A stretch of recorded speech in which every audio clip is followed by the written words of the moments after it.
Great, guys. Thanks for joining me this evening. I'm going to go out on a limb here and presume I've got a few parents of GAA players. Is that right? Great. So hands up if you're a parent of a GAA player that's coming here for info. Perfect. And we've got players down there. Super. So we've got a bit of a mix. Are we all Fingalians, are we? Anybody not Fingalians? Grand. Well, I played with Finns for 20 years, so I'm absolutely fine with that. I can really hide it over my Finns top. So what we're going to focus on, it's going to be 45 minutes. I'm not going to keep you. I'm not a lecturer, I'm not a teacher or anything like that.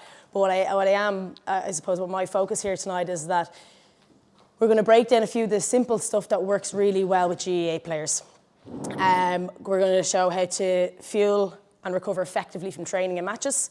And we're going to go through some match day examples of what exactly should you be feeding your GAA player, or what should you be having on match days. We're going to do a little bit around, we're going to do a bit of nutrition 101, just the basics, just kind of remind you all of, intercert biology maybe. But it's just to understand these concepts and understand terms I'm going to talk about. And then we'll talk a little bit about supplements. I'm going to do really briefly about supplements just because I know you would have heard different names or kind of supplement names being thrown around. So I want to make sure that you're okay with what they are. And if you have questions, listen, pop up your hands. We're going through, we have a lovely small group here, so I don't mind stopping. If I am going to cover it, I might just deflect to a slide. How are things? And then at the end, what I'm going to do is I'm going to run through a really quick fueling smoothie. Really, really simple one. Takes literally 2 minutes to make. You can all have a little taste if you want, if you're brave enough to. But it's just to show you, again, if you're feeding someone at home that's a little bit fussy, that you're trying to get a little few extra nutrients in, or like yourselves, lads, if you're struggling match day prep, you're going to want huge amounts of carbohydrates. This is what I use with inter-county players to make sure they can hit those higher carb targets. So just a bit myself. My name's Laura Keeley. I've spent the last 9 years working with inter-county athletes across all 4 codes. I also work with a lot of club teams. I do a lot of this kind of work. Thankfully, in the last couple of years, my work with parents has increased dramatically, which I love, because I do a lot of stuff with juveniles in clubs, and I'm talking to 13, 14-year-olds. Now, I don't know how many 13, 14-year-olds cook their own dinners, but I know there's very few of them. So the people I need to talk to are the parents. So this is why I love this. I love that you're here. I spend a lot of my time when I'm talking to teenagers going, now please take this home to mum and dad. Whoever's buying your food, kindly ask them to get you this, this, and this. So what you're going to see tonight is some really live examples of what you should be getting in your weekly shop to feed your GAA athlete, okay? So what I do with players, I educate them. So this is what you're going to get tonight. You're going to get a bit of education, a bit of support. Obviously, I'm not going to have ongoing support, but what you're going to learn tonight is going to enable you to support your player at home or support yourselves, lads. Demonstrate. So we're going to do obviously a little one here, but all my recommendations, I am going to throw some numbers at you just to show you where the science comes from, but I'm actually going to show you in real life food what that looks like, so you're going to be able to practically do it, and then reinforce. So the point of the reinforcement is, like, you're not going to get all this straight away. Like, it's very few one-off talks. You're going to take 100% of the information away and apply it. What I want you to do is take 2 or 3 things you can start doing from tomorrow. For yourselves, lads, for your own game, but for you guys, with the kids, just a few things you can start changing with the dinner, with the snacks, with lunch boxes going to school, whatever it is. So let's just do very basics, okay? Why we prioritise nutrition, why we should care about it. We all know that food makes an impact on our health and such, but you have to remember when you've got an athlete in the house, and really think of your kid as an athlete, okay? And again, lads, consider yourselves athletes. If you're training and competing, in a sport, you're an athlete. And once you can kind of get that concept, you're thinking to yourself, okay, what do I need to do today? Do I have training? What kind of training it is? What kind of fueling do I need? If it's a little one, are they training twice a day, or had they just had a training session yesterday and they're playing another sport today? You're going to need an awful lot of fuel for that. So your food fuels your body. Your food also repairs and refuels your body. All right, so again, remember, after training session, fuel stores are spent. They have to be replaced. You must replace them, or else you place added stress on the body. And we'll talk about that in a second. And then ultimately, look, food determines how healthy we are long term. So food has that compound effect. So again, for our own health day to day, we should be looking to kind of see, what should I be having day in, day out to make sure I'm healthy long term. This is what we see with poor nutritional intake. So we've got really, especially when I know anybody that's if you're training multiple times a week, you're going to be training hard. You're going to be giving it all. You're making sure if you've got a child playing that they're down here on time for training. They're putting everything in a training session. Same with yourselves, lads. But most of us will do it, and most players will do it with poor nutrition or nutrition that's so-so, because very few GAA players are actually eating correctly for their sport. And we know this because this is what the research around GAA athletes is telling us, club and county level, that GAA athletes up to 80% don't meet their energy needs. They don't meet calorie needs, they don't meet carbohydrate needs. Most of them will meet protein needs, and most of them will miss their micronutrient intake, so fruit and veg. And then this is what we see. All right, so when you think about training plays, like we said there, training places a load on the body, it stresses the body, it breaks it down. That's what we want, because in the rest period, the adaptation, then you get faster, fitter, stronger, whatever it is. But if you continuously do that, something will give. Something eventually will give off, okay? And usually that will look like an injury, illness, poor performance, or burnout. I'm not talking about catastrophic ACL injuries or stress fractures, they happen as well. But I'm talking about niggles. Lads, you know what I'm talking about. Like hamstring pulls, groin pulls, tendonitis, bursitis, inflammation, stuff that's preventable if the body is supported with the right lifestyle and nutrition and sleep. And illness again. So if you've ever noticed your child maybe in pre-season or coming back from a break, potentially around this time of year after Christmas is quite common, you'll see that potentially child gets chest infection, ear infection, throat infection, really, really common with athletes, really, really common with GAA players. This is potentially because of that extra load from training, and your body hasn't been supported with, again, the right lifestyle, nutrition and sleep. And then we see poor performance and burnout. So what we can expect when we get it right then, enhanced performance. So just getting fueling right means more energy stores, it means better recovery, it means more focus, more drive, more motivation. We've got preventing illness, so like that, when you're supporting the body with the extra load, or I suppose against the extra load, it means less of those small illnesses. And the whole point as well is that and it may not be, depending on what age group, if your child's under 8, we're not going to stress about too much, but if you've got a child that's playing minor, playing very well, and then potentially has, getting picked for an inter-county development squad, potentially, you can't afford the player himself, if the lads are playing at an older level, or you've got an adolescent playing maybe, you can't afford to miss sessions, all right? So if you're missing sessions, if you're missing 2 or 3 sessions with head cold, if you're missing 2 or 3 sessions because of a pulled hamstring, suddenly then you're out 6 sessions, that looks like maybe 2 or 3 weeks, and you're not getting picked. And my priority, with players, with the S&C, the physio, with the team, is to keep players on the pitch. We do everything we can to keep the players on the pitch. So that's the kind of goals I like to pass on to parents and players. You obviously take that on yourselves. Like, your goal is to not miss training due to small injuries or illnesses. And often, the minor ones are very preventable. So we're always reducing that risk. And promoting training adaptation. So, and I touched on this a second ago, the player does not get, if the player's in the gym lifting weights, the player doesn't get stronger in the gym session. If the player's on the pitch doing sprints, the player doesn't get faster in the sprint session. If the player's doing bronco or mass runs, so endurance runs, the player doesn't get fitter doing those runs. The load is placed on the body's stressed, the body gets broken down, and then in the rest period, the body builds back up again, and in the next training session, that's when we see the positive effects. So they get fitter, faster, stronger, whatever it is. If you can give the body the right substrates, so carbs, fats, proteins, micronutrients, and rest in the right amounts, those training adaptations can be enhanced. So you can see a player that trains and trains and trains and trains and trains, but doesn't seem to get stronger in the gym or doesn't seem to get faster on the pitch. And that's more than likely because the recovery isn't adequate. The recovery isn't doing what it's supposed to do, or the body's not getting what it needs in the recovery period. Optimizing body composition then, and then confidence. So confidence is a big one, because when the player knows that they're fueled up going into a match, no stone's being left unturned, that gives you such a psychological boost, because you know that you're going to have gas in the tank, you're going to have the legs for the 60 minutes or whatever it is. So just before we move on we're going to go into talk about carbs, fats and proteins now in a second, I just want to stress when you take any approach to food, so when you try and change anything to do with food, never restrict, never try and take out. As soon as I talk to people about eating healthy, they just think about the things they shouldn't eat. So when I'm trying to encourage healthy changes or more performance changes within teams and players will automatically think, well, that just means I can't have any of the food I like. And we get side-blinded by that, and that will slow you down. What you do focus on are bringing in food. So forget about cutting anything out, but actually if you can focus on bringing things into a diet, you'll have far more success. So these kind of foods, all right, obviously we focus on the foods on the left, all right? These are the foods that are going to give us energy, help us recover, build muscle, keep us focused, keep us in good mood, keep our energy up. And we all know it's the foods we all see every day. This is not a surprise. This is nothing new here, guys. All right, these are the foods we all know keep us healthy long term anyway, and they will also help us produce better athletes and be better athletes. The food on the right, some of them will fit in the performance diet, which I'll talk about in a second, but mostly, you know, they're foods that are convenient, they're tasty. We have them at weekends probably, we have them when we're watching movies at home or when we kind of want a quick fix of energy, whatever it is. Now, they're fine to have in moderation.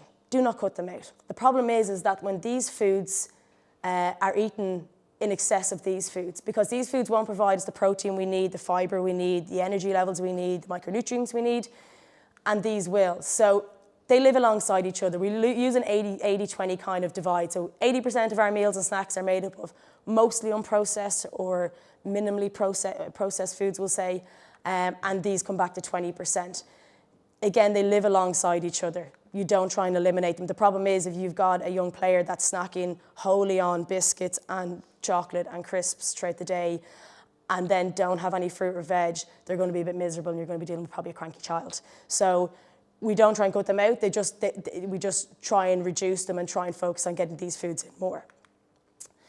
Just quickly onto the physical demands of GAA. So I love that I have a wholly GAA group here tonight because this is what I'm wanted to talk about, this kind of stuff.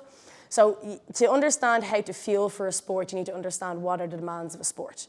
Okay, so GAA, if you break it down, if you look at a match, it's repeated sprints, high intensity repeated sprints over and over and over again during a match.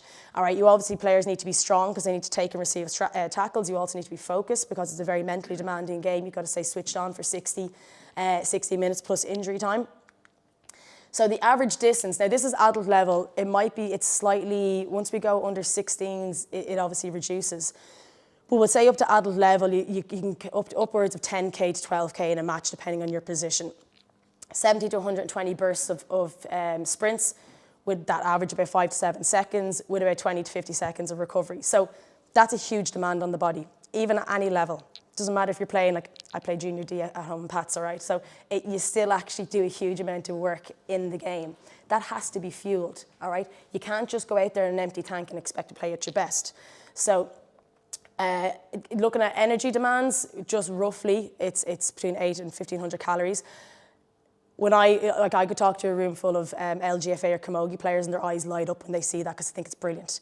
It isn't, because that's a huge demand on the body. That energy demand has to be replaced. Players find themselves in a bit of a sticky situation when they constantly underfuel or don't recover properly after these games because the energy demand is actually massive for GAA. So the issue is there, if the diet isn't tailored to these demands, players will not perform at their best. But when you can get the diet to make sure that the food is focused around this kind of, with these kind of demands, you can see very, very positive outcomes. So just on the athletic food pyramid, so I show this in every talk I do because, you know, when we're talking about a food pyramid, your absolute priority is the bottom, all right? As you work up, it gets less important. And the thing is, when it comes to sports, we're very cleverly marketed to, where we think that the shiny supplement or the expensive powder or whatever it is will make us better players, when really it won't. Because the thing that makes you a better player is getting your calorie intake right, is getting your carbs, your fats, your proteins right, getting your micronutrients, so your vitamins and minerals right, and getting hydration. This is used, like I'm talking, this is used by Premier League footballers, this is Olympians, like this is what they're taught. You forget about everything up from that until you get this right first. And you can get this absolutely right with the food you're already feeding your player or the food you're already eating as players. Because really you can keep it very simple. The more simple, or the simpler, I could lose my words, that an athlete keeps it, that a GAA keeps it, the more likely they are to have success with this. And yes, we do bring in some sport-specific nutrition. So when I'm working with inter-county athletes, yes, we will have whey protein there for convenience. Yes, we will have things like Lucas say, Club Energize for quick refueling, for hydration. And then we will have some supplements. So we will have things like caffeine gum. We will recommend players take creatine. Now I'll get onto that a little bit later when I move down through these slides. But in terms of priority, if I don't know a player's getting enough carbohydrates in, forget about supplements. There's no amount of supplements in the world, no fancy supplements, there's no expensive supplement in the world that will beat getting enough carbohydrates in a match day. Just doesn't work. That's your ground. That's your absolute foundation. And just this is looking at, understanding how our bodies are fueled when it comes to GAA, what we need to get through GAA training sessions and matches, okay? So this is, don't worry too much, but essentially we have 3 energy systems. One of them is our phosphocreatine system, or the CP system. The second one is our anaerobic system, and our third is our aerobic system. The one that we use for GAA, because it's a repeat sprint sport, all right, so remember we talked about that, 70 to 120 bursts of speed in a match, all right, 120 if you're fueled, by the way, but we use our anaerobic system. The anaerobic system really only uses one fuel source, and that's carbohydrates. So if you don't have enough carbs in, you absolutely can't fuel this system. If you can't fuel this system, you can't do your 120 bursts of speed in a match, all right? So this is why I show players, forget about anything else, you need to understand that you need carbs to fuel for matches, fuel for training sessions. Our energy now, so just understanding it before we're going to go back into carbs now, but I sometimes don't even like using a real, like, it's a bit cliche to say your food is your fuel. When it comes to GAA, it is. So we obviously get our energy from food and drink. When you've got younger GAA players, remember that they're still in a very huge growth phase, so they need a lot of calories for that as well, or a lot of energy goes into that. A lot of energy, the majority of our energy actually goes into just staying alive, our BMR, basal metabolic rate. If you're in bed all day doing absolutely nothing, you'll actually use a huge amount of calories. For our respiration, our digestion, our cognitive function, our brain uses a huge amount of calories. So and keeping our hormones right, everything. So you have that, you must cover that. If you don't give yourself enough energy for that, that's when we see issues. And it's actually this issue, it's called low energy availability, is hugely prevalent in GAA. Studies coming out from everywhere, big one from the TIP team last year, showed that the players in pre-season were 68% of them had low EA, and then come championship, 80% of them. So 80% of an inter-county team just weren't eating enough. And that's, for us in the performance nutrition world in GAA, was hugely shocking. And it really we had to rethink our approach to GAA players' fueling. So when we get after that, then obviously we need energy for movement, growth, like I just mentioned, and then our training. So after everything, before we even get to training, the player needs a huge amount of calories. So I'm not going to get too much into low energy availability, but I have to, I must always mention, if players, so if you think about it, your player, your child or lads yourselves, you're going to go out and make yourself train, all right? Your body has no choice in that. You're going to show up to training 2-3 times a week, and you're going to give it all, play your match, whatever it is. If you haven't fueled, your body's going to use a lot of fuel for that training session. If you haven't fueled properly for that training session and haven't given your body enough calories for it to cover biological function, your movement, your growth, your exercise, your biological function is the first thing that's going to take a hit. Because you're going to make yourself move, you can't stop yourself growing, your biological function will slow down, all right? So what happens is your body starts taking energy from somewhere else, so your bone health, your hormone health, okay? With younger female players, the first thing we see is an upset to their menstrual cycle. That will just start switching off. So periods, they go missing, they get longer, or cycles get longer, the period gets lighter. And I'll talk about that. I'm going to do a couple of slides at the end.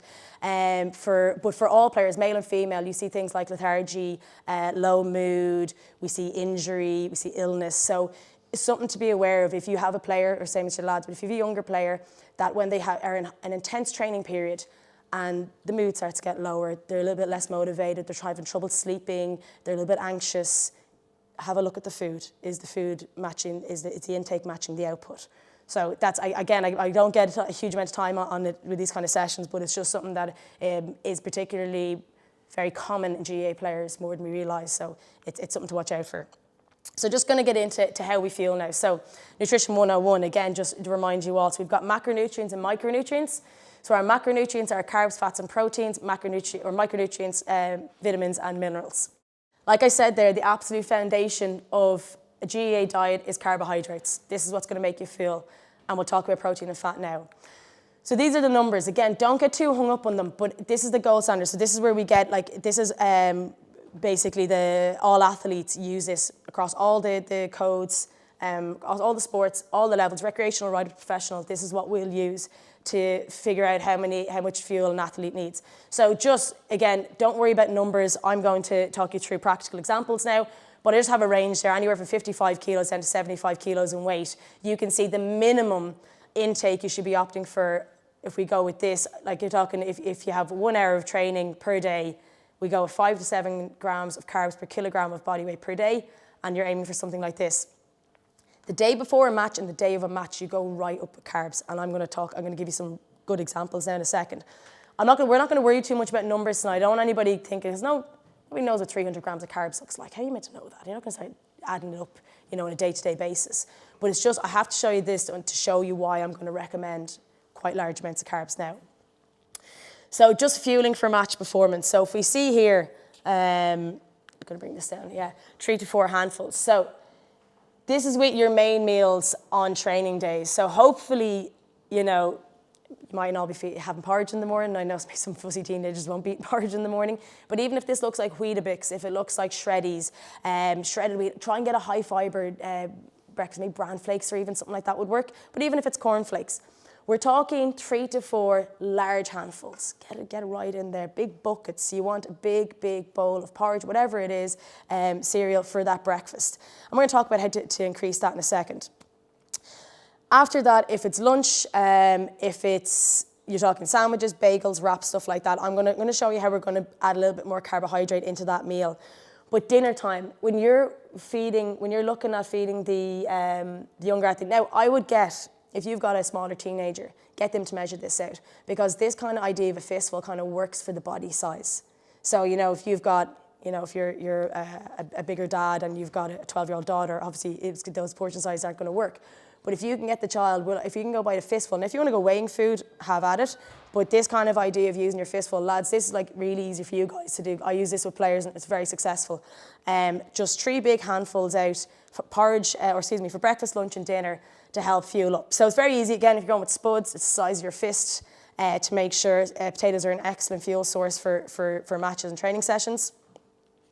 And then we have our fueling for training and matches here. These are our snacks. So we're going with about 2 to 3 of these snacks on training days as well. Fruit is an excellent one. So we're talking fist-sized bananas, fist-sized oranges, pears, grapes, anything like that will be about 30 grams of carbs. So if you can get your player at home to even have 2 or 3 of these on a training day, you're upwards of 60 to 90 grams of carbs. Straight away, really easy.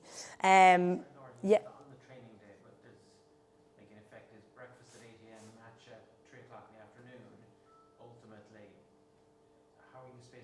I'm going to show, we're going to go through timings now in a second, so I'll show you exactly how we're going to time this. This is just to kind of show you how the carbs are built up during the day and to show the live examples. And then we go with kind of more simple ones here. So you can see that some of this stuff here is not particularly nutritious, guys. This isn't stuff that I'd be recommending willy-nilly day to day, like throwing Haribo kids. But nutrition for performance, nutrition for health, they overlap, but they're not the same. Because we have to remember, if you've got a young athlete at home, their energy demands are huge, the carb demands are huge. You're not going to be able to choose the most nutritious foods all the time. It's not practical. And in fact, if you try to do that, you'll actually more than likely miss the target, and it's more detrimental to miss the target than to achieve it with less nutritious foods. All right? And that's something I have a huge problem, even challenge driving into players. If they can just get their heads around this, you do not always have to eat the most nutritious foods to hit targets. So sometimes choosing the easy option. Like I'll always have players that have things like Rice Krispie Squares, Haribo, Nature Valley bars, Nutri-Grain bars in their bag. So even if they're stuck, so this is for your young athlete, have a few things in the side pocket of the bag. If they're stuck, if they're running from school, out the door, they can have something in the car. They'll always have a backup. I'd much rather an athlete fuel with a Nutri-Grain bar than have nothing at all. So just looking onto protein here. So we're going to come back to carbs again when we talk about timing and start piecing those together. But just onto protein. So protein's not just needed for muscle building. I don't have an issue really selling protein to GA players. We're very protein tuned in these days because we're adding it to every food for some reason. We're having protein crisps and protein chocolate and protein granola, and it's unnecessary because you can get enough protein from whole base foods. Right? You do not need to go and buy protein granola from Aldi. You don't need to go and not every snack or meal has to be protein focused, and you'll see what I'm talking about when I talk about fueling in a second. But we do need it, and players do need it more than the average person because of this tissue breakdown, this muscle breakdown that we have from playing these sports. So we can get a true well-planned diet. The kind of food we're going to look for is obviously with our main meals, If you're animal-based, I'll talk about plant-based in a second. If you're animal-based, we focus on these kind of foods. So obviously for a smaller athlete, if you're going with about the size of your palm, chicken breast, steak, this is a loose way of doing it. It's not to the gram, guys. But if you're going with about the size of your palm, it's about 20 grams. If you're having a piece that comes across your whole palm, 2 palms, it's about 40. That's a rough guide, all right? We're not going to split hairs. We're not going to get pedantic about it. But it's a good guide for you to say, if you're trying to do it yourselves, lads, or if you're trying to portion out how much do I need if I'm feeding 3 people at home. I know Joe, my 16-year-old, he probably needs a little bit more today. He's no training, it's a recovery day. I'm gonna make sure he gets a little bit more chicken, or he gets a bigger steak or a bigger piece of fish, or whatever it is. And that's what you have to kind of tune into. What day is it? What's the need? We need more protein on rest days.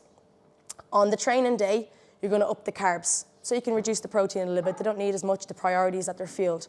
On recovery days, if there's no training or there's low kind of, maybe gym training, or not, if the session they have that day isn't as high intensity, that you can up the protein then to make sure that they're hitting these needs.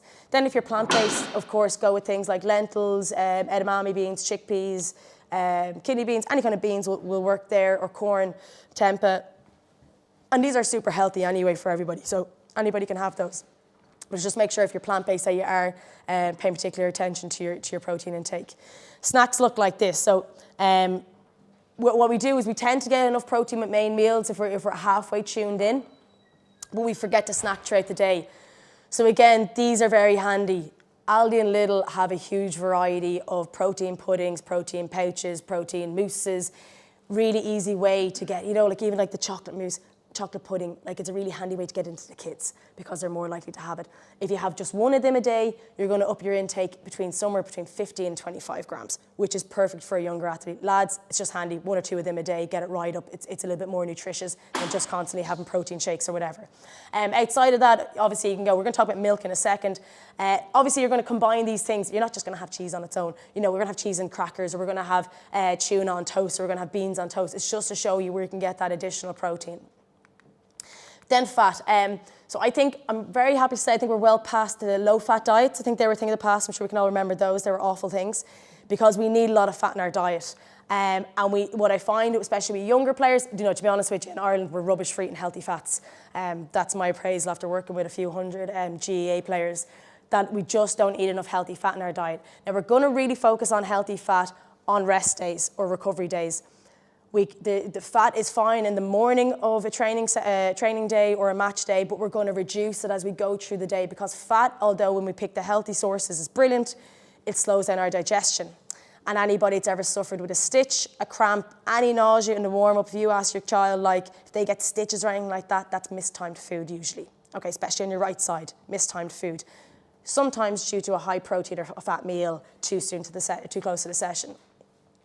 So the healthy fats we're going to look at are these kind of things. Nuts and seeds are usually easy wins.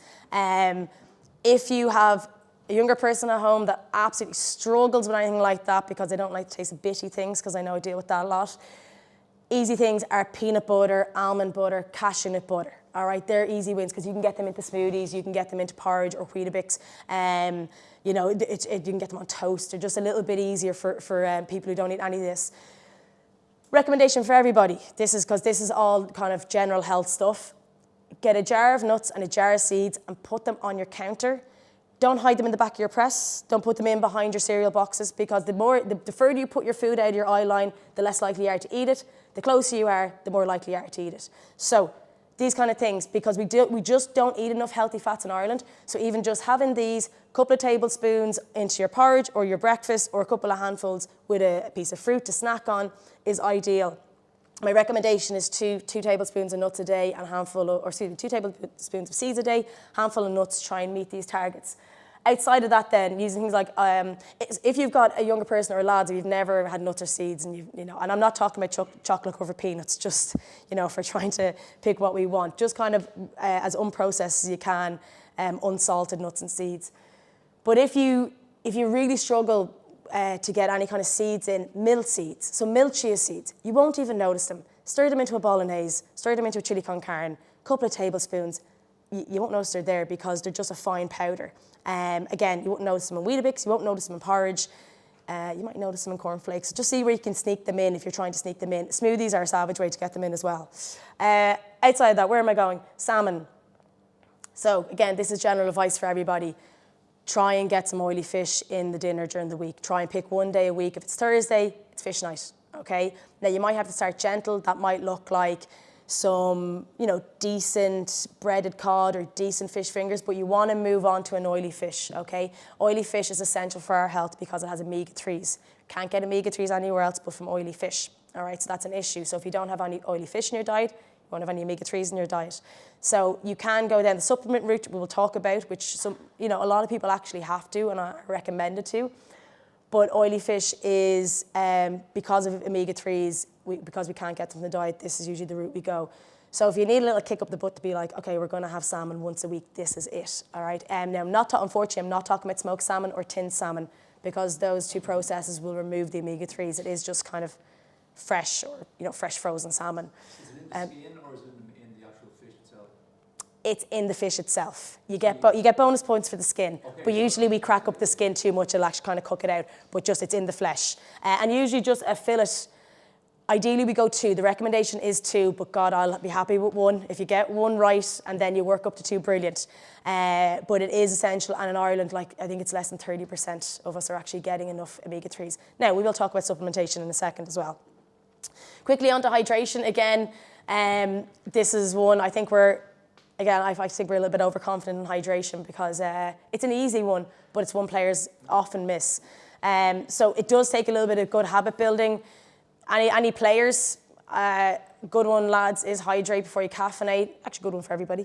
But if we're first thing in the morning, if we're straight into a cup of coffee, great. If it's 200 ml, big mug of coffee, fantastic. I'm happy with that. It'll start some hydration. But it actually tends to take the thirst away from us, and we tend to drink less after it, so we mightn't drink anything till lunchtime then. So I would have a glass of water beside the bed, always have a glass of water beside the bed. As soon as you wake up, alarm goes off, start drinking. It'll start your hydration process. You will be dehydrated because hopefully you've slept for 8 hours, hopefully, overnight, and that will dehydrate you. All right, so we want to get that hydration. We give loose kind of targets, 1 litre per 25 kilograms of body weight, but I'm going to show you an easier way to figure that out in a second. If your little one at home hates water, don't be afraid to just throw a little bit of sugar-free My Waddy into it. Just make it palatable. I'd rather have a hydrated younger player than be worrying about kind of sugar-free things or anything. So just make it palatable for them. And then, of course, when the hot weather kicks in, your hydration has to follow, okay? It has to up. Dehydration is a nightmare for performance. Slightest bit of dehydration, performance drops. It's the first thing to happen. I have players that will jump to, I didn't eat at the right time, I didn't eat enough carbs, and like that. It's more than likely dehydration that the performance has dropped.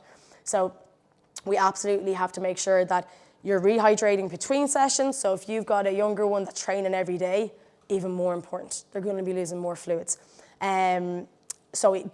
Easiest way to tell if you're hydrated, obviously, we go by your urine. All right, so we're aiming for a second one here. We don't need to go mad. You don't need to be going to the toilet every 30 minutes, nothing like that. We just want to make sure, kind of pale yellow, perfect. Do not want to be down here. Good way of telling lads if you're rehydrating well after training sessions. When you get up the next, because if you're like myself and you could be trained at 9:30, 10 o'clock at night time, very small window to rehydrate before the next day. When you wake up the next day, if you're down here the first thing in the morning, you haven't rehydrated well the night before. It's just a little bit of an issue for recovery because your body will not recover well in a dehydrated state. It recovers well in a hydrated state. It uses protein and carbs much better in a hydrated state. So you just use it as a regulator for yourself to kind of pay attention. Yeah, of course. I heard before if you drink large volumes of water all at once, it's no good. It just pushes through your system. Yeah, so I always say this to people when I'm telling players, aim for about 2 litres of water on a training day. And I was like, I'm not talking about on the way over in the car. When I see players and they're firing. It said there, drink 1 litre of water. This would be if that's severe dehydration. So in severe dehydration, we would have that. You would just get as much into you. It will retain some of it. But if you're hydrated and you're just throwing back, 1 or 2 litres of water into you, you will just lose a lot of fluid. It's not necessary. But this is severe dehydration. There'd be nothing wrong with that. If you were to wake up like that in the morning and drink 2 pints of water, that's perfect. But again, if you're going way above and beyond that, there's no need. You're flushing out. So this is kind of getting into this mindset of where's my motivation for doing this as a player? When you're trying to get your kid to drink some water and they're giving you a guff back or whatever it is.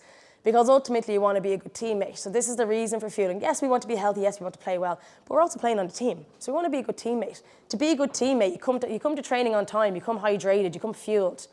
You make sure you're recovering afterwards. You make sure you're sleeping. Because you're a good teammate, all right, above everything else, you're going to make sure that you're the best player you can be and be a good teammate in the process. So, it's just, again, highlighting the motivation for this. Just quickly onto fueling now. So we look at the 5 F's of fueling. All right, this is just quick ways of how we're going to remember these things. So food, we know we need carbs, just covered that there. We talked about fruit there, how it's very, very good for fueling. We're going to talk about frequency, the 6-3-1 rule in the next slide, so we'll come to that. And this is there, just on that point of fluid. So if we're aiming for 2 litres of water, say during the day, we're only aiming for probably 500 in the 2 hours before. And that will give you the motivation then to know, do you know what, I actually have to have more water drank, say if the training session's at 7 o'clock. Between 5 and 7, I'm only drinking kind of a pint of water or a bottle of water. And then just more importantly, the last one I'm going to look at here is the forbidden 4, okay? Spicy, fried, fat, or fibre food, okay? And this is because this is the kind of food that causes those stomach issues, all right? These stitches, these cramps, nausea. So I often see it with players, and we hear like rumours of, Kerry players back in the day having big fry-ups and then going straight out and playing matches. High-fat food will slow down everything in your stomach, so you won't get the fuel you need from certain foods going to the places it needs to go. High-fibre food slow down digestion. Spicy food will just upset your stomach, and fried food will do the same. It'll slow down digestion. So that's why we want to reduce those foods in the kind of 4 hours before the session. So this pre-match meal timing and pre-match training timing as well. So we're looking at, this is what we call the 6-3-1, okay? And ultimately, this is what it comes across here. So 6 hours out, you're having your last large meal. So if training session's at 7 o'clock, I'm just going to use 7 o'clock, it's easy maths for me. Training session's at 7 o'clock, it looks like it's going to be a lunchtime meal. All right, so around lunchtime, you're looking at something along this side. So we're looking at a spaghetti bolognese. Your carb is the star of the plate. There is no point, like I say this to players, I do a lot of challenges and WhatsApps with players, and they'll send me things like spaghetti bolognese, and it's a big mountain of mince and sauce and just a tiny little bit of spaghetti. And I'm saying to them, that's not going to help you fuel. Mince and sauce will not help you fuel. The pasta will help you fuel. So pasta needs to dominate the plate. So when you're portioning out these for the kids or whatever it is, the pasta dominates the plate, or the potato or the rice. If it's egg fried rice or something, or a simple rice dish, I would use I'm just thinking about sizes, for players that are 60 kilos and up, so if your child falls into that level or up, or lads, you're obviously in that category, you're going with something, the microwave rice packets are so easy. Again, if you've got a teenager at the house, this is foolproof for them, they can fuel with this. These packets will give you about between 70 and 90 grams of carbs. It's already cooked, it takes 5 minutes, it's absolutely perfect for fueling. I use it very, very efficiently with players that find it easy. And a full packet of that is the portion you're aiming for, okay? Now, if you want to go with how much rice uncooked that should be, it's actually one bag of the boil in the bag rice. It's 62.5 grams off the top of my head. Or sorry, 125 grams off the top of my head. If it's spuds and chicken, these are the kind of portions I'm talking about. Now, I know I've kind of mixed-sized potatoes there, but your carb source is taking up half of the plate. Minimum, it's taking up half the plate. Everything else takes it back. You reduce your protein, you reduce your veg, because you're looking to get this intake in. If it's a lunchtime, okay, so if you're going to work, if you're sending the kids to school, sandwiches, wraps, bagels just won't cut it. It just won't be enough. One wrap will not be enough. Two slices of bread will not be enough. One bagel will not be enough. It's just not enough carbs in it, because we need this high amount. This is 6 hours out. This is the meal where we're looking for high carb. So we just combine something in, because some players just aren't able to eat these vast amount of carbs. So I use easy methods then. We can combine it. Bring in a little smoothie in there, add it in. If it's a wrap, a banana and a popcorn, build up that meal. And the same if it's a sandwich, a little packet of crackers and a thing of orange juice, a little carton of orange juice. And then now we've got a high carb meal. Now we've got 6 high carb meals there. Again, you've got to just think, what else can I bring in here to up these carbs? That's 6 hours out. This is a training session on match day. 3 hours out then, okay? We have a little bit more specific requirements, which you can see at the top corner there. It's 1 to 1.5 grams of carbs per kilogram of body weight, about 2 to 3 hours out. All right, so this is what we're looking for. So these are the kind of things. In this meal, all right, this 3 hours out, we're reducing fat completely, all right? Bringing it down minimal as we can. We're reducing down protein. We don't need it as much. It's not a priority. Our focus here is simple carbs that aren't going to upset our stomachs, easily digested, going to go out of our stomach, into our, absorbed out of our intestine, into our muscles, into our liver, stored as glycogen, used for fuel, okay? Simple things, packet pancakes, crumpets, toast and jam, bagel and honey, big bowl of cornflakes. Again, you'll see this, some of the stuff not particularly nutritious, but my God, if you're wanting to go out and a match in 3 hours' time, this is the food that's going to help you through a match. This is your 120 bursts of speed with this kind of food, okay? Sorry? Yeah. Just on that, like, so say if we have, like, for the first few matches, we'll have Sunday matches, which would be about 10:30 Yeah. in the morning. Yeah. Like, obviously we run that to 6 hours out. Is that what we're looking for? So I'm going to show you exactly how to feel for those. I've got 2 examples. I've got 11 a.m. on a Sunday and I've got 7 on a Wednesday. So I'll actually talk you through these kind of timings, what they look like. So you can see here, so this is we've gone really simple with this. And then we're looking at an hour out. So this is your dressing room snacks. This is the snacks in the gear bag. This is the snacks as they've literally just they haven't even put on their boots in the dressing room yet. The bags have just gone down in the dressing room. It's usually about an hour before, but you can time it better. You know, if they're maybe a little bit earlier or later. These are the kind of stuff. Simple stuff. You don't want anything that's going to cause stomach upset. You want stuff that's, we remember the Jaffa cakes, remember the sliced oranges, that wasn't too far off the mark. You know, this is what players actually needed. So this is what you'll see in inter-county dressing rooms. All right, this is what the players use. We'll talk about half-time fueling in a second, but simple stuff. And yeah, we can go super nutritious, banana. God, if they can stomach a banana, brilliant. But often or not, it's just jellies. Squares bars are big. The biggest hit in any dressing room I've ever worked in are Squares bars, because they're so easy to eat. They really don't fill you up. You can eat more than you realise, and that's the thing. It's a palatability thing as well, because you're dealing with players that are very nervous, okay? You know, it's very, and some of the players will actually, they'll stop digesting about 2 hours before a match. So things like this really, really work. Or dried fruit as well, just kind of thrown in there. So then during the match, so we've kind of looked at 6 or training session. Training sessions, this is match focused now, this slide. Previous 6-3-1 can relate to a high intensity training session as well. So this is what we're looking at. So during the warm up, all right, so a bottle of Lucozade. And now for very young players, now probably under 16s down, we won't worry about this too much. I'm talking coming up to, when the lads are getting a bit bigger, the girls have a little bit more work to do, okay? But a bottle of Lucozade. Don't really need to lose Lucozade before this, okay? I see a lot of players, and God, they're just sipping Lucozade on Wednesday mornings, you know, with no matches at all.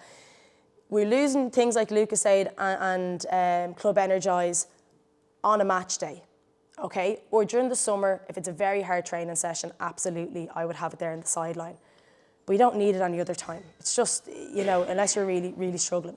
But we have it on match day. So during and after the warm-up, we're going to have a bottle of water and a bottle of Lucozade, okay? We're going to have about half the bottle of Lucozade during and just after the warm-up, because remember, you're going to end up spending some of that energy during the warm-up, whether you like it. A warm-ups are up to 45 minutes now.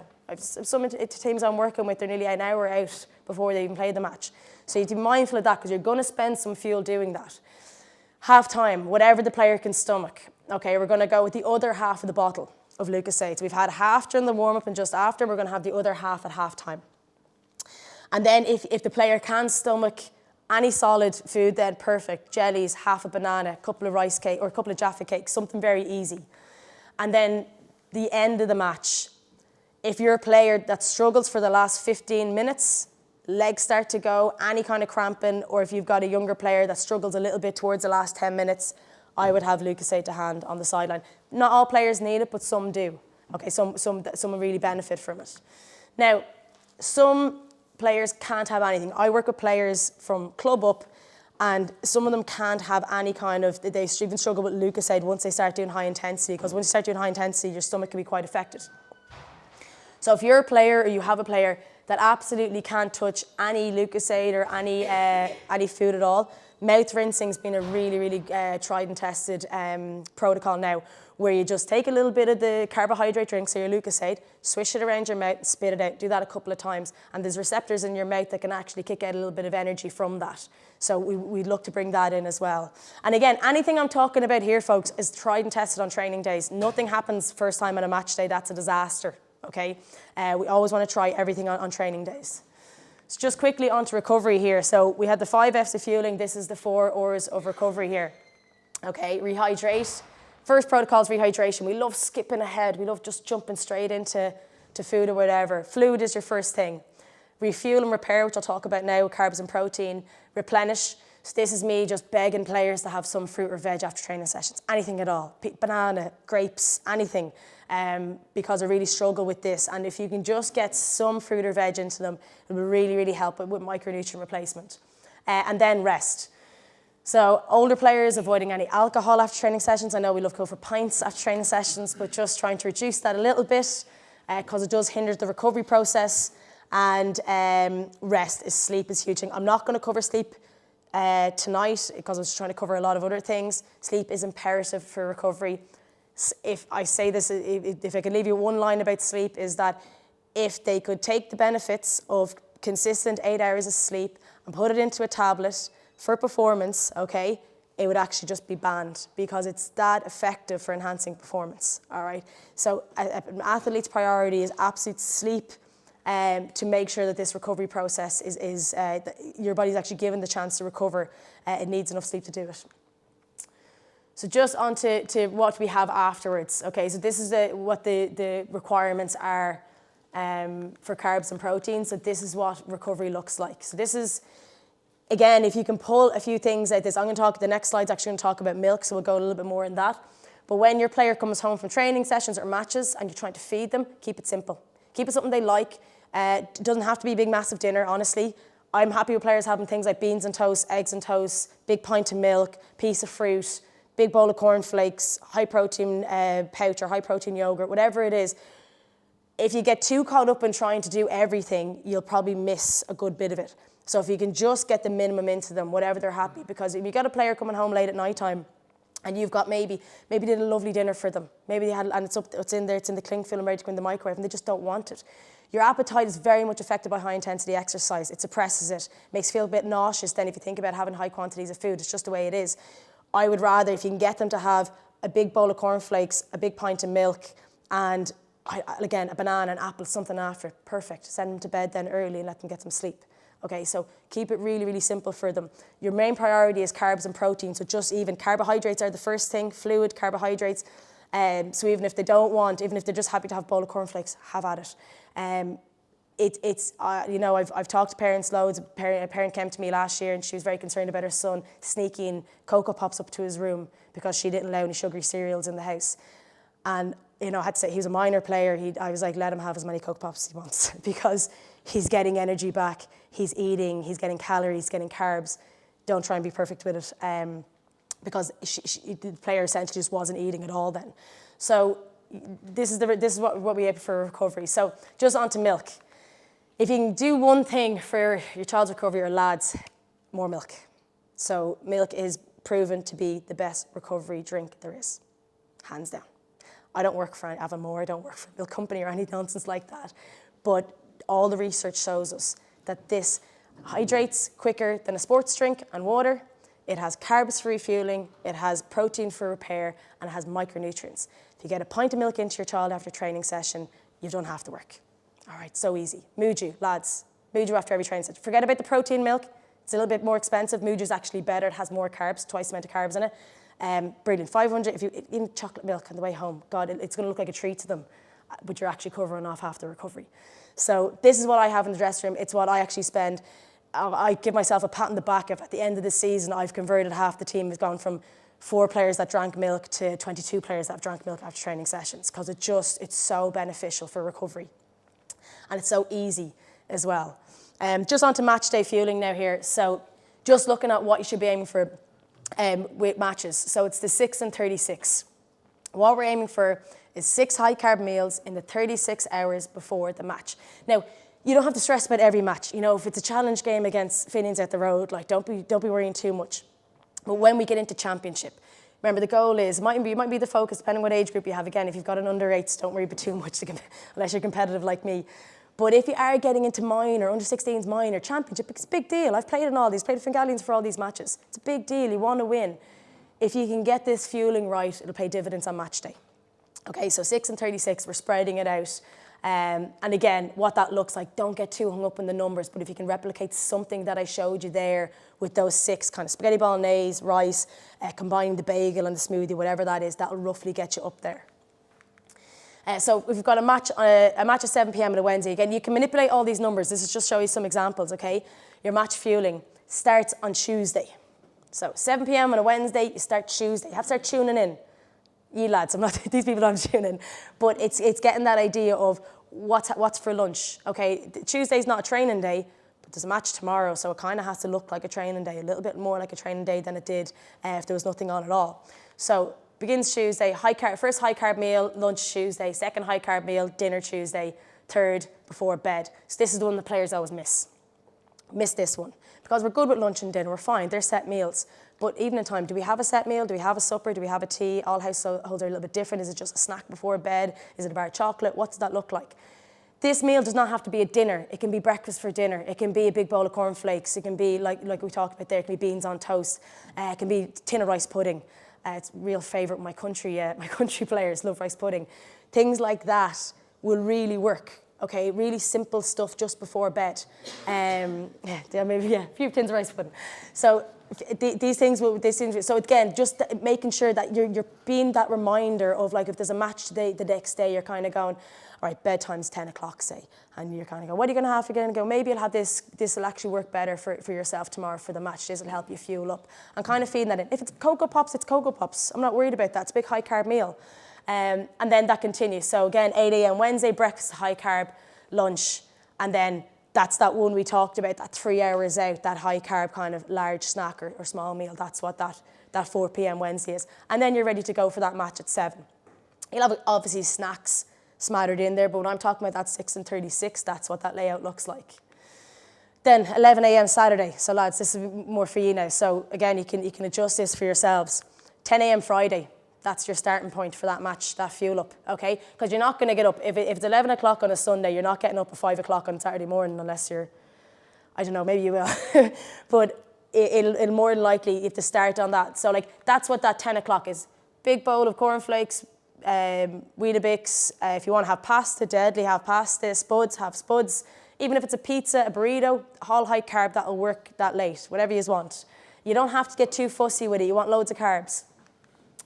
So that's meal 1. Meal 2, then Saturday, you're going to work through your breakfast, lunch and dinner.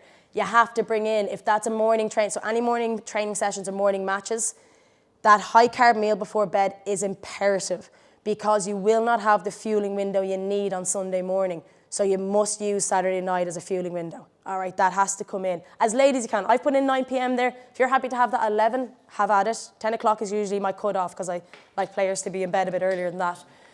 And then when you're waking up, it's around, what time did you say the? It's usually about half 10. What time are you going to get up at 9, half 8?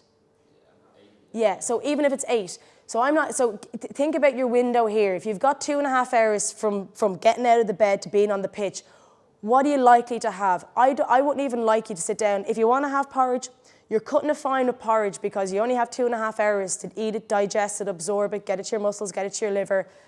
You're stretching. I'd be having a big bowl of Rice Krispies, Cocoa Pops, Frosties, something that's going to digest. White toast and jam, white toast, honey, butter, bagel, honey, butter, anything that's not going to sit in your stomach. So you're not really having any fat or protein with that. I keep it really simple, and that way that food is going to be digested easy. It's not going to fill you up too much, not going to sit in your stomach. It's not going to be there when you start the warm-up. And then if you're snacking, it's those small sugary snacks we talked about as well. Just for supplements, because this is, you could get questions like this at home. 3 things we always look for. Is it safe, legal and effective? If it's not one or all 3 of these, don't do them, don't touch them. The ones that are safe, legal and effective for team sports, GAA, this is the ones that I work with my teams. Omega-3s and vitamin D for health. So when you're looking at the side of your supplement, you need to look for EPA and DHA. I'm going to be sharing a link. There's a brand, Ross Nutrition in Ireland, They're batch tested, and you really must see what the EPA and DHA are inside of it. In other talks, when I go into this with teams, I show an example of a good quality one and a bad quality one. If they can put EPA and DHA in the side of it, unless you see over, I think it's 180 mgs for EPA and potentially 120 now off the top of my head, I can't think, 120 for DHA. You must get an amount for those two because they're your two fatty acids. If they don't have an amount, it means they're just saying that they're actually just saying they're not in the supplement pretty much. So yeah, so we would want a high quality one. Would you recommend a high quality one? I have my own one that I work with Ross Nutrition, and that is a high quality one. They have everything listed on the side, and that's what we go by. We go by if they've declared it or not. But it's a very good point because it's easy to pick up a bad omega-3 supplement, or a useless one, we'll say. After that, caffeine, creatine, protein powder, tart cherry juice, and beta-alanine. Anyone 18 or under doesn't need supplements. These bottom supplements I've talked about. Really don't need them. There's no benefit of protein powder over protein source. I do use it with players for convenience, for just handiness, for players who don't have appetite, for players who struggle to hit things. I'd rather younger players hit their needs through food. We go food first. We don't always go food only, but we go food first for as much as we can. Yep. Exception supplements for under 18s would be vitamin D. Yeah, so I'm sorry, just referring to these ones here, the performance, absolutely these two for under 18s, but just for performance enhancing, because I know I do a lot of minor under 16s players, and they're getting very creatine bound here, and we'll talk about that at the end. But the rest of them, really, we focus food first, and then as they get a bit older, we can introduce a lot more of those supplements. Just the last slide I have here, so if anybody has any female players, obviously when you've got, the menstrual cycle has a huge effect on training performance, mood, energy levels, and the thing is, we lose a lot of female GAA players in their adolescence. And I kind of a heartbreaking number comes back to the mismanagement of the menstrual cycle in sport. And we're only discovering stuff now. The research around the menstrual cycle and training of female athletes is in its infancy, and we're finding out loads of wild and wonderful things about it now, and we will do for the next few decades. We don't have any really tight recommendations around when you should fuel, when you should rest, anything like that. There's a lot of people right now telling female athletes that they should be doing this exercise and this cycle and stuff like that. We don't know that much about it right now. But what I can recommend for the younger player is that she starts to track. And this app is fantastic because this app was actually built for female athletes around their periods. It was developed with the Chelsea women's soccer team. They've really good advice in it, just stuff about how to track, how to prepare, what to expect, how your energy levels are going to be. When some players, as they move through the month, now some players won't be that affected at all, but some players actually move through the month. Just after their period, they're going to feel fantastic, loads of energy, be really tuned in, real performance really, really goes up, and just feel brilliant. And then they hit ovulation, just here, it all goes a little bit pear-shaped. And this is when you have the PMS hits. And that looks like struggling to recover, like could take a couple of days after a match where it never did before. Performance goes out the window, coordination goes out the window, focus goes out the window, and suddenly you've got a player that's just like, oh mom, shit, like I just don't know what's going on, I can't figure it out, I hate it, I don't want to go back. And then they feel deadly 2 weeks later. So this can happen. And players, we're not educating young female players about this. And I work nearly predominantly with female athletes at the moment. And I do a huge amount of work with this because young girls just don't know what happens month to month with their hormones. And the more they can tune into their hormones, the more they can support their play. Because they don't have a choice. They have to go play matches every week of the month. They can't just say, oh, I can't come down tonight. And where we're losing players is because players don't want to play at certain times of the month. So if we can just give them a little bit more education, a little bit more support, a little bit more of an eye-opener, we're more likely to retain them. So that's it for the education piece. Thank you for bearing with me. I know I went a little bit over there. I'm going to jump in, just going to make this really quickly. If anybody has any questions, shoot their hand up here. Smoothies are something I love doing smoothie demonstrations because smoothies are a really easy way, if you've got picky eaters at home, I love doing this with parents, to show you how this is going to be a fueling smoothie. It's going to have about 70 grams of carbs in it. It's going to have about 400 mils of fluid. And if you have someone that's struggling with eating before training sessions, someone that, really doesn't have a huge amount of fruit or veg in their diet, even just fruit, like you have some athletes that struggle to have fruit. So this is about 300 mils of orange juice. You can use any juice you want. We go with This is not from concentrate stuff. So the stuff you find in the fridge is what we aim for. We're going to get a bit of yogurt into it as well. Greek style vanilla is absolutely grand. You know, I try and go like basic yogurts. Try and get yogurts that aren't too processed either. You can go low fat, it doesn't really matter. Like I always go low fat when I'm making smoothies because you're trying to fuel, so you're reducing your fat a little bit, if you know what I mean.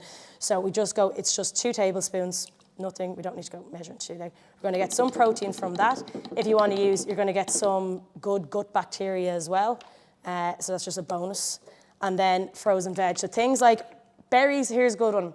Berries are excellent for recovery, but not fantastic for fueling. And this is why I have to drill this into players, just because they have a lower carb content.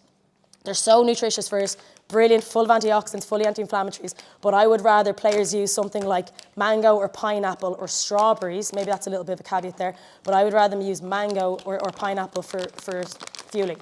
So that's very quickly, and we use about 100 grams of that, and I know it's a 300 gram bag, so I'm just roughly keep my hands out of it. And then that's all it is. So what you're gonna get in that for your little one is 2 portions of fruit and a little bit of protein and really good fueling. So.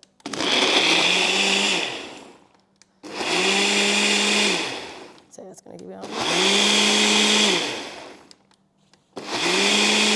Now, and that's all that is. So like with that, you're going to get like that. That's nearly going to be a high carb meal in itself. So if you're talking about your 6 and 36, if they want nothing, if they literally want nothing in the breakfast time, they're like, no, don't want breakfast. If you can get this into them, that's going to start that fueling straight away. Don't get too stressed about, if parents stressing about high sugar food, stuff like that, their teeth, yes, okay, we've got to take a hit somewhere. For your teeth, not fantastic to have sugar all the time, we know this. But we have to, you've got to fuel. You've got a young athlete there to fuel. Would anybody like to try this? We'll pass it around now.